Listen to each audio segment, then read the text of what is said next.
PM Modi जहां सदन में महिला सशक्तिकरण की बात करते हैं, उनके विकास में योगदान की बात करते हैं, वहीं दूसरी तरफ प्रधानमंत्री की आर्थिक सलाहकार परिषद की रिपोर्ट उनकी पार्टी की राज्य सरकारों के दावों की पोल खोलती नजर आ रही है।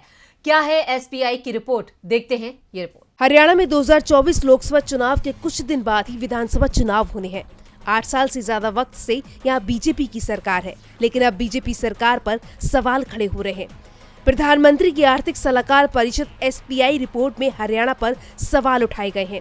रिपोर्ट बीजेपी सरकार की महिला सुरक्षा को लेकर किए गए दावों की पोल खोल रही है। रिपोर्ट में हरियाणा को देश का सबसे असुरक्षित राज्य बताया गया है। रिपोर्ट में सबसे सुरक्षित राज्य नागालैंड को बताया गया है। हरियाणा को नागरिक सुरक्षा को लेकर 100 में से सिर्फ 33.04 अंक मिले हैं। यह देश के 36 राज्यों में से सबसे खराब स्थिति है। वही रिपोर्ट में ओडिशा को 34.86 अंक देकर दूसरे स्थान पर रखा गया है।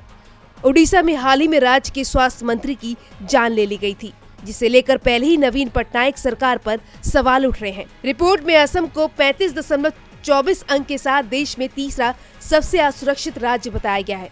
यहाँ भी सरकार बीजेपी की है, यानी साफ है कि मोदी सरकार की रिपोर्ट में देश का सबसे असुरक्षित टॉप 3 राज्यों में से 2 में सरकार बीजेपी की है और लंबे समय से बीजेपी का शासन चल रहा है। हरियाणा में बीजेपी 8 साल से सत्ता में है, तो असम में 7 साल से पार्टी की सरकार चल रही है। इसके बावजूद राज्य कानून व्यवस्था की स्थिति के मामले में सबसे नीचे के पायदान पर बना हुआ है। डीबी लाइव की रिपोर्ट।